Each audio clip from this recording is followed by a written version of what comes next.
With only blood on the leaves and the silent red-leaf forest trees encroaching, he had been abandoned for dead in the woods with no radio or backup. Someone had made sure that Deputy Cole Maddox wouldn't escape unscathed after he had discovered something hazardous.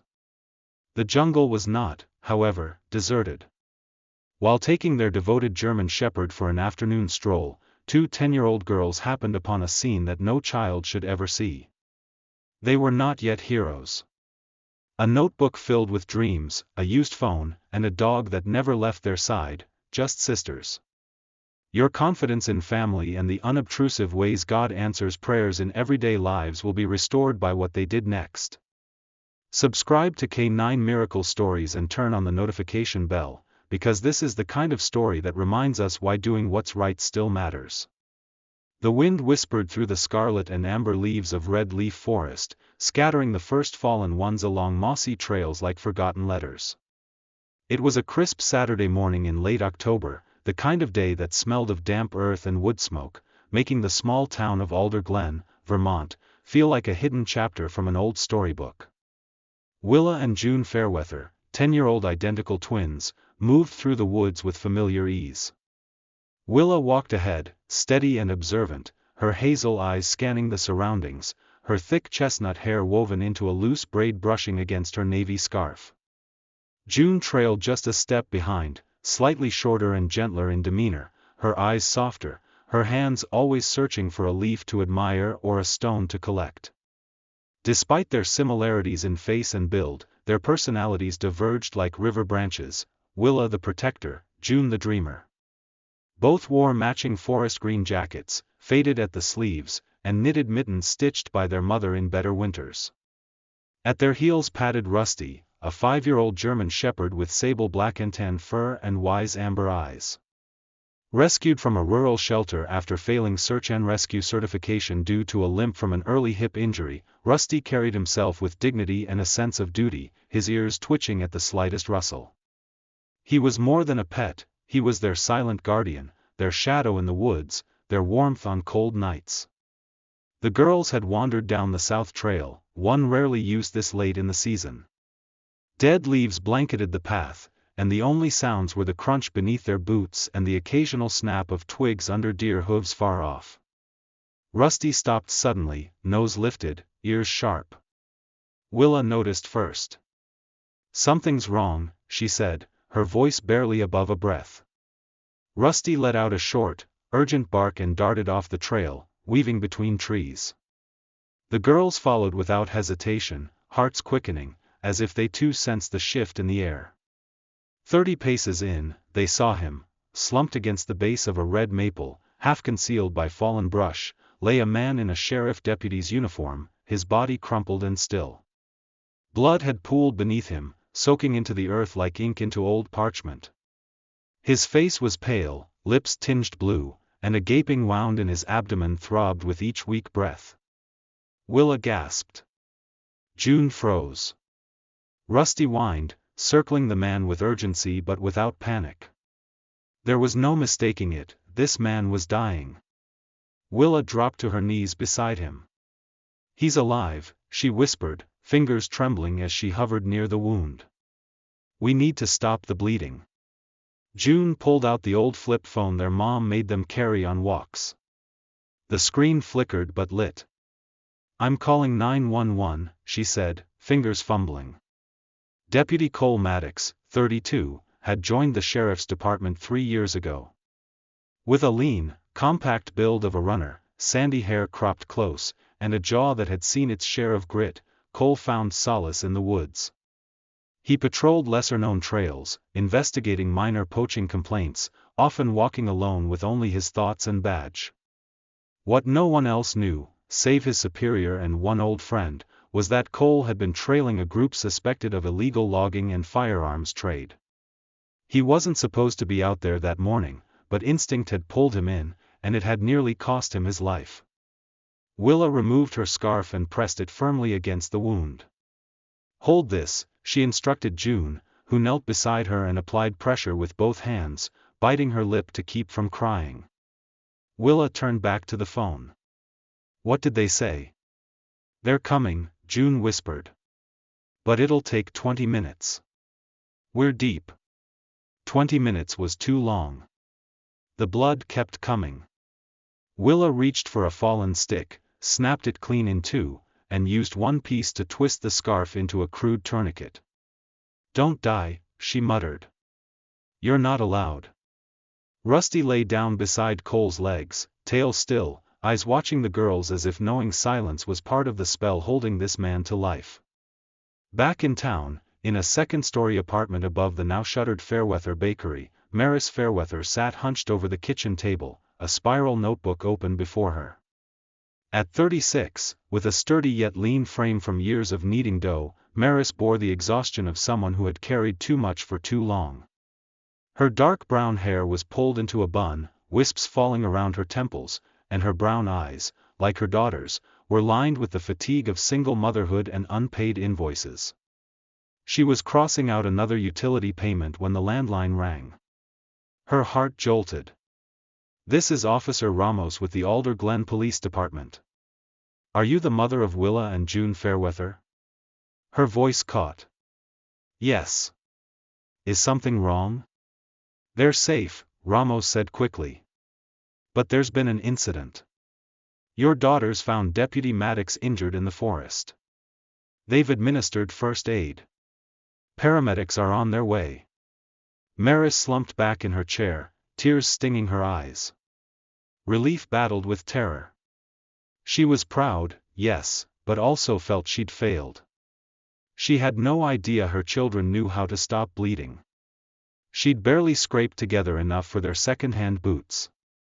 In the forest, sirens finally echoed through the distant trees. June's hands were numb. Willa's voice was hoarse from repeating, "Hold on, hold on, hold on." As the EMTs rushed in, taking over and lifting Cole onto a stretcher, one of them, a gray-haired woman with sharp eyes and gentle hands, looked at the twins and said, "You just saved a man's life." Willa blinked. "Really? Really?" Rusty barked once, as if in agreement, then pressed his side against June's legs. She leaned into him, tears finally falling. Somewhere amid the sirens, barks, and sobs, the sound of leaves falling in red leaf forest went on, unnoticed but steady, as if the woods themselves were holding their breath in wonder. Frost clung to the corners of windowpanes like fragile lacework as morning light crept into Alder Glen. Sunday arrived with a chill sharper than the day before, though the trees of red leaf forest still wore their autumn colors proudly, refusing to surrender to winter just yet. Inside the Fairweather apartment, Maris stood by the stove, watching the kettle rattle over a low flame. Her shoulders, stiff from a restless night, rose and fell with the effort of holding it all together. Maris, 36, with calloused hands from years of baking, wore her exhaustion like a second coat. Her dark hair, tied in a messy knot at the nape of her neck, had begun to silver at the temples, not from age, but from worry. She had once dreamed of running her own bakery, a dream briefly realized before the pandemic shuttered her storefront and her financial security. Now she clung to scraps of stability, baking muffins for local markets and tutoring kids in math on weekends.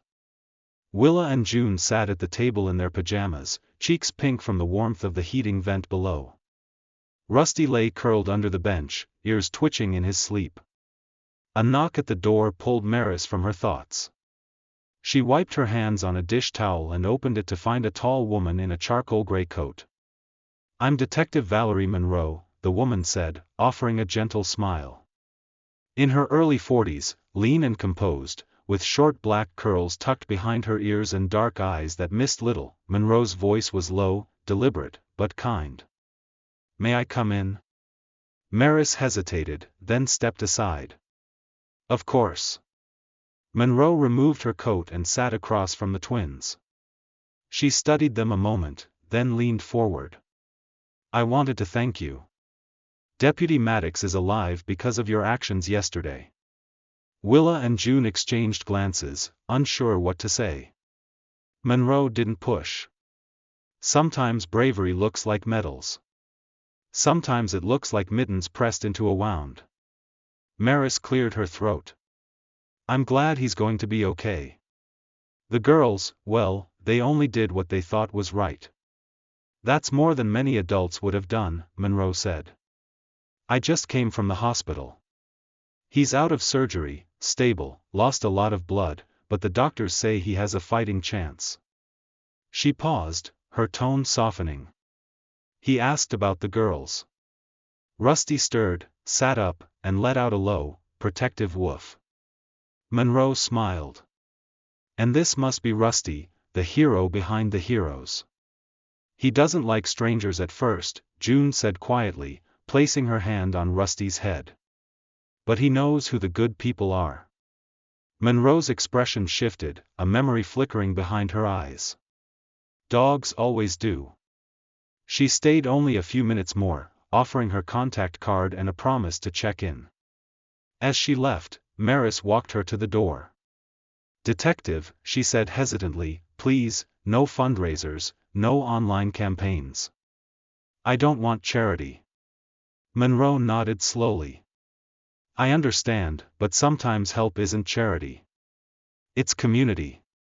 She left without pressing further, but her mind lingered on Maris, the way she stood, straight-backed but tired, proud but weighed down. Valerie Monroe knew that posture well. Her own mother had worn it, raising her and her two brothers after their father died in a warehouse fire when she was 9. Pride had kept them afloat, but it had also made the road harder. Later that day, a local news van pulled up in front of the apartment building. The anchorwoman, a sprightly blonde in a red peacoat named Holly Marks, introduced herself with polished professionalism. We'd love to feature your daughters on the evening segment, she told Maris. We think the town could use a little good news. Maris wasn't sure, but Willa's eager nod and June's hopeful smile softened her resistance. Fine, she agreed, but keep it respectful. They're still kids. Holly kept her word. The segment aired at 6 p.m., a montage of footage from the rescue scene mixed with brief interviews. Willa explained how Rusty alerted them. June, blushing, showed the scarf she used to stop the bleeding. We just wanted to help, she said shyly. No one should have to be alone like that. The clip was shared hundreds of times online. Comments poured in, such brave girls. The kind of story we need right now. Where do we donate? Maris turned off the notifications. She didn't want handouts or pity. What she wanted was a job that paid enough and a home she didn't fear losing every month. That night, Monroe sat in her car in the precinct parking lot, staring at a case folder open on her lap, photos of illegal logging equipment, a list of known felons suspected to be in the area, and Cole Maddox's preliminary report, all pointing to something bigger than a routine patrol gone wrong. At 42, Monroe had made detective by being calm, analytical, and deeply focused, but something about this case gnawed at her. She couldn't shake the feeling that someone in town, someone respected, might be involved. Back in the apartment, Maris tucked the girls into bed. They were buzzing from the excitement, but fatigue eventually pulled them under. Rusty climbed onto the foot of their shared bed, placing his chin between his paws. Maris returned to the kitchen, sat down, and opened her notebook again. She stared at the column labeled, outstanding, rent, gas bill, credit card minimum, school lunch fees. She chewed the inside of her cheek, then flipped to a list of bakery recipes, maple scones, cinnamon apple rolls, oat-crusted bread, the things she once made with joy. The oven hadn't worked right in months. A soft knock pulled her from her thoughts. She opened the door to find a small envelope on the doormat. Inside was a note in tidy handwriting, from someone who knows what it's like to raise kids alone. No strings, just gratitude. VM. Tucked behind the note was a gift card to the local grocery store. Maris stood in the doorway for a long time, the cool air brushing her bare arms. She didn't cry, but something inside her loosened, like a knot pulled gently apart. The hallway of Alder Glen Elementary smelled faintly of pencil shavings, floor wax, and applesauce, comforting, forgettable scents. Today, it was different. Red, white, and navy paper stars lined the walls, cut out by the fifth graders themselves. Below a bulletin board reading, "Local Heroes," hung a photo of Willa and June Fairweather, both with awkward smiles, flanked by Principal Hayes and a cardboard cutout of a police cruiser. In the multipurpose room, the student body gathered. The gym had been transformed with folding chairs and crepe paper. At the front stood Principal Naomi Hayes, a woman in her mid-50s with short silver curls and a voice that could hush a room of sugar-high fourth graders. Tall and thin, she always wore animal-shaped brooches. Today's was a bronze fox. Naomi had been principal for nearly 20 years, respected for her strict standards and fairness, a conviction shaped by once taking in a student whose mother vanished during a snowstorm. She tapped the mic. "Students, today we honor courage, not the kind that shouts or punches, but the kind that acts quietly when no one is watching." Willa and June shuffled onto the stage, their matching forest green sweaters freshly laundered. Rusty, granted special permission to attend, sat obediently at their feet, wearing a handmade paper medal. The applause was thunderous. A second-grade girl clutched a sign, "Thank you, Willa and June." After the assembly, Naomi crouched to Rusty's level, running her fingers over his fur. "You're a good boy," she murmured. "Better than most adults I know." Across town, in a stark hospital room smelling of antiseptic and filtered sunlight, Deputy Cole Maddox stared at the ceiling. His wounds were healing, but something else festered. The doctors called him lucky: 17 stitches, 2 blood transfusions, no lasting organ damage, but lucky didn't sit right. He felt hollow, missing something he couldn't name. Detective Monroe entered quietly, carrying a manila envelope. She pulled a chair beside him. "You look better," she said, her tone flat. Cole turned his head slowly, dark circles under his eyes. "Looks deceive." Monroe studied him. "Want to talk about it?" He hesitated. "Maybe, but not about me." "About my dad." She nodded, sensing the shift. Cole's father, George Maddox, had been a police officer, missing for over 2 decades. The official report called it a voluntary disappearance. Cole never believed it. "I was 8, he said. He went to check a noise near the old mill, never came back. Mom packed us up and left town 3 months later. I only came back last year." "You think the shooting is connected?" He nodded. "The way they moved, the way they knew where I'd be, it wasn't random." Monroe opened the envelope, pulling out photos of tire tracks, fragments of two-way radios, and a rusted pistol found near the forest clearing. "You recognize any of this?" He pointed to the radio casing. "That's police issue, late 90s. My dad carried something like that." Monroe frowned. "You think someone's been hiding it out there for 20 years? I think someone's been watching, waiting."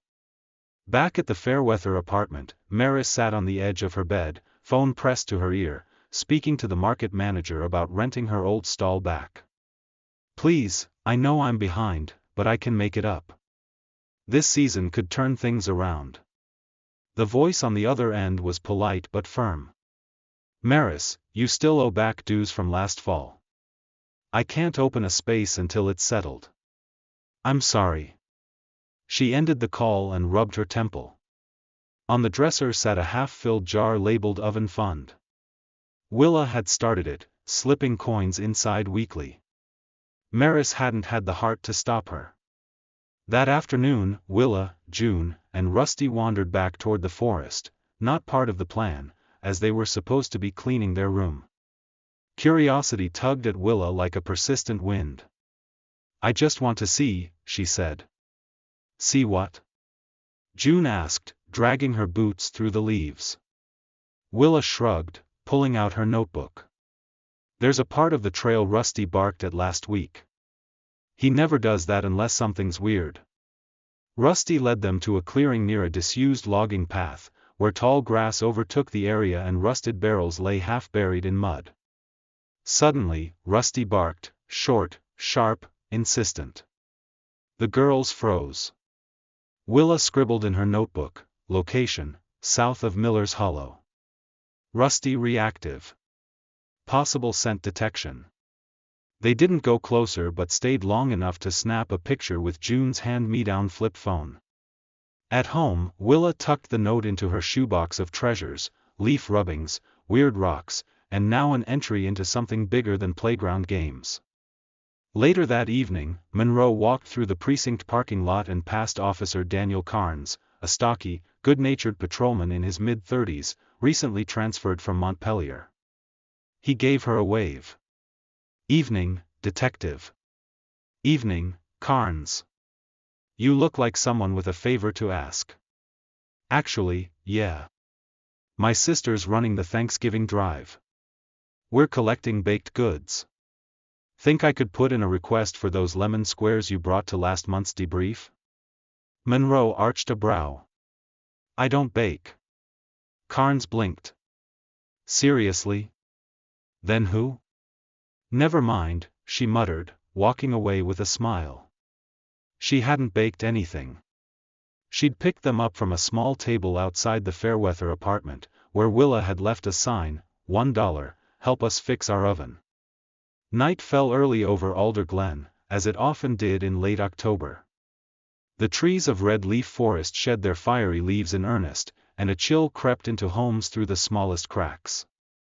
Streetlights flickered to life, casting golden halos onto sidewalks. The sky was dusky blue, stars still veiled behind drifting clouds. In the Fairweather kitchen, the smell of burnt wire lingered. Maris crouched in front of the oven, frowning as she jiggled a disconnected coil. Her brow was furrowed, a smudge of grease on her cheekbone. She wore an old sweatshirt with frayed cuffs and floral pajama pants.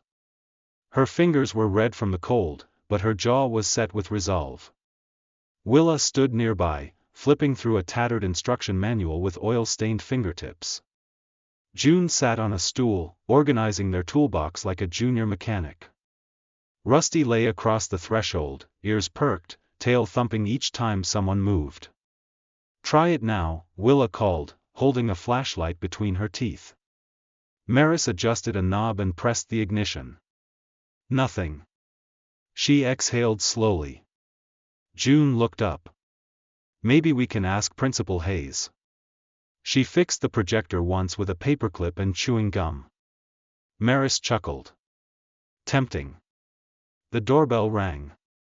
Willa ran to answer it and returned with a medium-sized brown box. On top was a pink receipt labeled "Online Order, Apple Cinnamon Crumble X2." Inside was a typed note, "Please deliver by Sunday. My grandmother misses your baking. W. Miller." Maris turned the note over. She didn't recognize the handwriting. "Did someone find our flyer?" June tilted her head. "We didn't leave one for crumble, just muffins." Maris didn't say anything.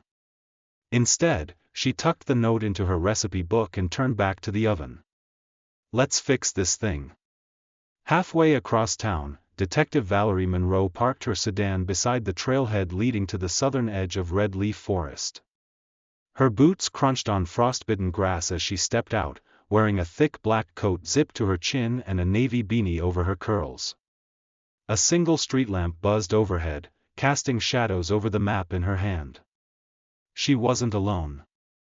Cole Maddox, dressed in layers and a dark flannel jacket, stood beside her with a flashlight in one hand and a thermos in the other. "You sure about this?" Monroe asked. Cole nodded. "Willa said Rusty got jumpy near the old power trail by Miller's Hollow. That's where I want to start." They moved quietly through the underbrush, the forest eerily still save for the occasional creak of a distant branch. After 20 minutes of hiking, they reached a clearing overgrown with vines and moss. Near a cluster of rocks, Cole spotted something that stopped him mid-step, a handheld radio, half buried in soil, its casing cracked, the speaker grill smeared with something dark.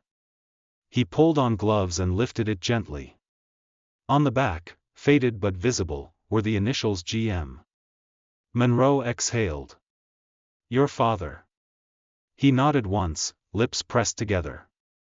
"I think so." She crouched beside him, inspecting the scene. Shallow drag marks and faint boot prints, partially erased by time, were nearby. We'll call in a forensic team tomorrow. Too dark now. But this, she tapped the radio, this isn't nothing. Back at the precinct the next morning, Monroe met with Sergeant Louis Corian, a broad-shouldered man in his 50s with gray stubble and perpetually tired eyes. Known for his quiet loyalty and methodical mind, Corian had served 30 years in law enforcement and had trained Cole's father. When Monroe showed him the radio, his hands trembled as he took it. "I remember this model," he murmured. "They stopped issuing these in 2003. George carried one like it until the day he disappeared." "You think someone from the department was involved?" Monroe asked.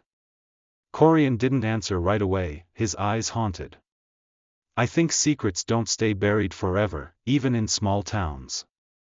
At the same time, Maris and her daughters finally coaxed the oven back to life. The three cheered as the warm light inside flickered on. Rusty barked once, as if joining the celebration. Maris wiped her eyes with her sleeve, not from grease this time, but from something gentler. That afternoon, she began baking again. The scent of brown sugar and apples filled the apartment.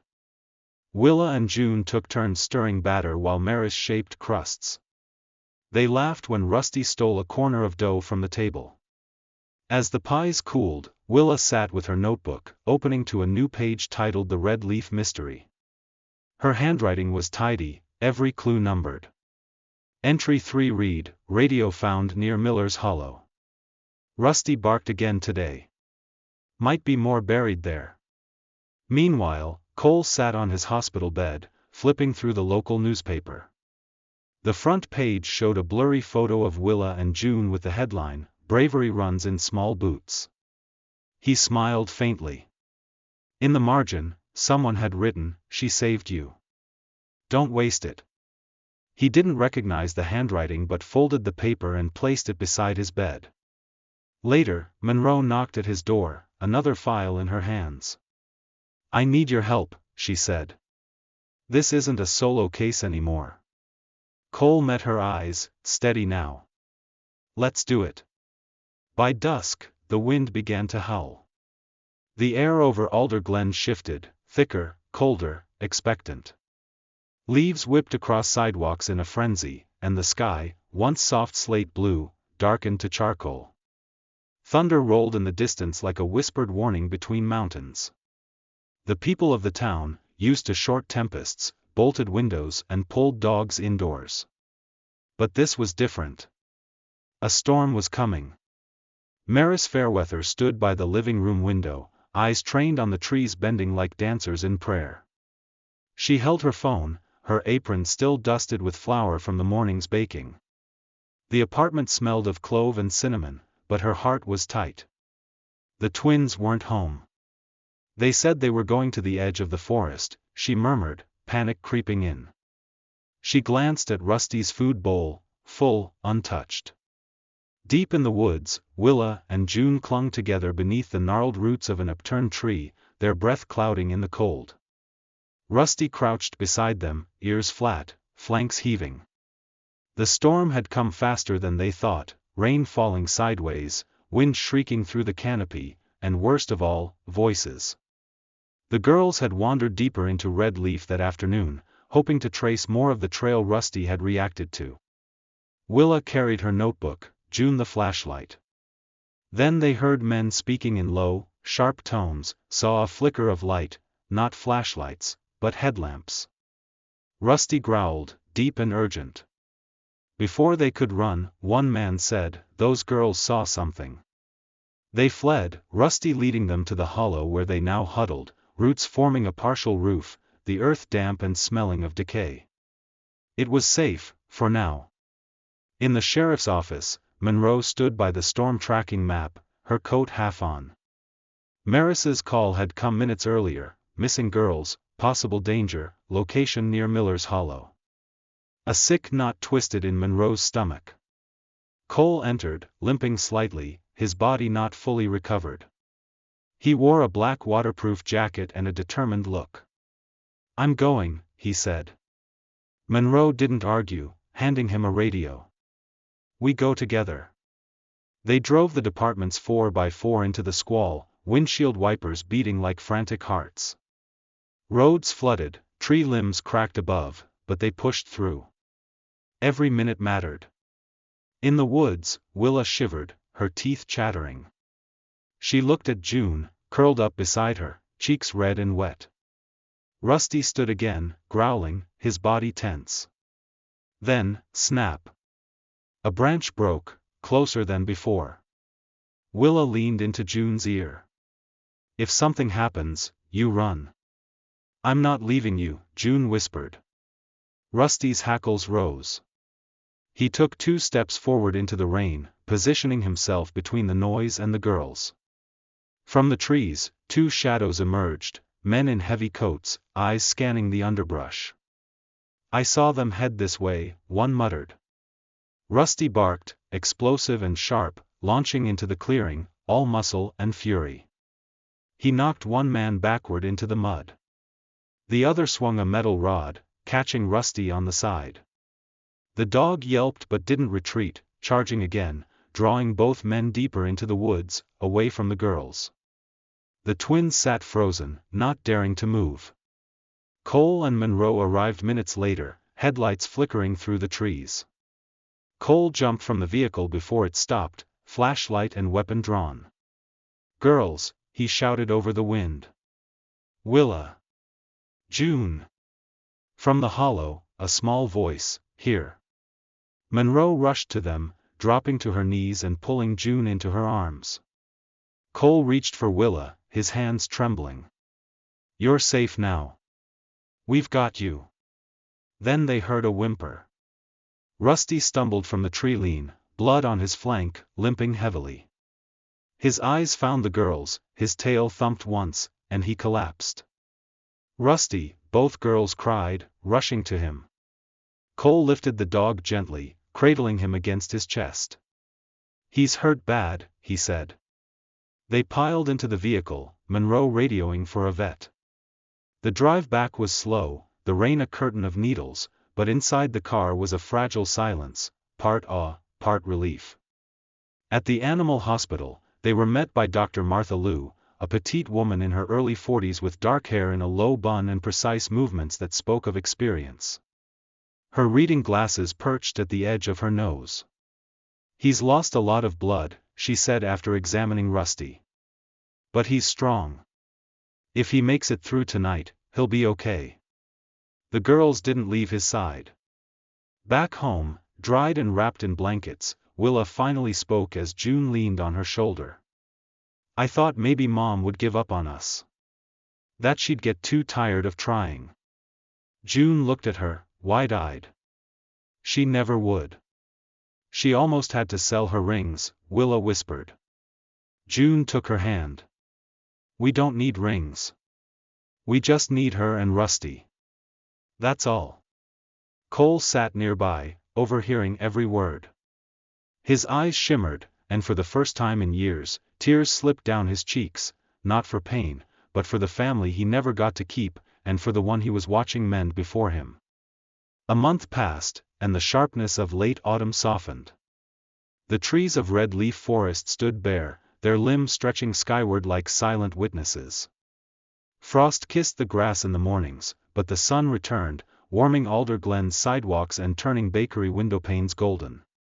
For the first time in months, no storm loomed on the horizon. A newly painted sign above the market square read "Crumbs and Crusts." The modest wooden booth, once empty and dust-covered, now held trays of warm pastries and jars of homemade preserves. The air carried the scent of maple-glazed scones and spiced apple tarts. Maris stood behind the counter, sleeves rolled up, a fresh apron tied around her waist. Her hair was pinned up, her cheeks rosy from the oven's heat, not stress. Quiet worry lingered in her gaze, but it had softened into something resembling hope. A crowd bustled about the reopening. A chalkboard on the side read, "Ask about our hero muffins, named after 2 brave girls and 1 very good dog." Behind the booth, Willa and June handed out napkins and change, wearing matching red beanies and grins too big for their small faces. Rusty lay beneath the table, a soft bandage around his flank, his tail wagging lazily each time someone offered a scratch. Across town at Alder Glen's Municipal Center, the community gymnasium was transformed. Navy and white balloons were tied to folding chairs, and a large banner read, Junior Lifesaver Program Launch in honor of Willa and June Fairweather. Rows of children sat cross-legged on the floor, eyes wide with curiosity, as Deputy Cole Maddox stepped forward. He had made a full recovery, the color back in his face, though he walked with a slight limp. His light brown hair was growing back where it had been shaved for surgery, and his uniform sat neatly on his frame, sleeves rolled to his elbows. He cleared his throat and spoke into the microphone. Sometimes heroes don't carry badges or wear capes. Sometimes they're 10 years old with scraped knees and more courage than most of us put together. The crowd laughed gently. June hid behind her sister's shoulder. Willa beamed. Cole continued, thanks to these girls, this town has not only one more life, but a new program where kids will learn first aid, emergency response, and the value of staying calm in chaos. Applause rang out. At the ceremony's end, Monroe stepped onto the stage with a velvet box. She wore her formal dress coat, hair neatly tied, her voice reverent. And finally, we recognize a member of this town who, though he walks on 4 legs, has the heart of a lion. Rusty, freshly groomed, walked to the platform, a bright blue ribbon around his neck. Monroe knelt and clipped a small round medal onto it, K-9 Civilian Honor Award. The crowd stood. Willa whispered to June, he looks like he's smiling. That evening, the Fairweathers returned home as a family of 5, 3 humans, 1 heroic German shepherd, and a new sourdough starter named Gutsy. Cole came with them, arms full of leftover muffins, heart full of something he hadn't named. He had transferred to the town's community outreach unit, focusing on safety education and youth engagement. The girls had set a place for him on their family jobs chart, dishwasher and storyteller. As the sun dipped low, painting the kitchen windows in honey tones, Monroe stopped by. She handed Cole a worn cassette tape in a plastic case. Her voice was quieter than usual. It was found in the old department archive, misfiled in an evidence box. Cole looked confused. She nodded. It's your dad. They played it that night on an old cassette player from Maris's closet. The tape crackled, then cleared. George Maddox's voice came through, rough, low, thoughtful. If you're hearing this, I guess I didn't make it out. That's not what I wanted. But if one day you face a choice between what's safe and what's right, please, son, choose right, even if it costs you. Because this badge means nothing if you're too afraid to use it when it matters. No one spoke for a long time. Cole set the tape down. He wasn't perfect, but he knew who he wanted to be. Willa sat on the front steps later that night, knees hugged to her chest. June sat beside her, chin tilted at the stars. Rusty lay between them, still recovering, his breath steady and warm. Do you think we really saved someone? Willa asked. June nodded, eyes skyward. I think we saved more than one. Rusty wagged his tail once, as if agreeing. Willa smiled, her voice soft. Funny thing is, I think we got saved, too. Sometimes miracles don't come as lightning bolts or grand rescues. Sometimes they arrive in the shape of 2 small hands, a wounded dog, and the quiet decision to do what's right, no matter how hard. This story reminds us that courage doesn't require age, and love doesn't need riches to be powerful. It reminds us that in our darkest storms, God often works through the least expected, children, strangers, those who choose compassion. Maybe you have someone to protect. Maybe your act of kindness today is the miracle someone else has been praying for. If this story touched your heart, share it with someone who needs to believe in goodness again. Comment below, we'd love to hear your thoughts. Subscribe to K9 Miracle Stories to join us in sharing stories that uplift, heal, and inspire. May God bless you and those you love. Stay safe, stay kind, and never stop choosing what's right.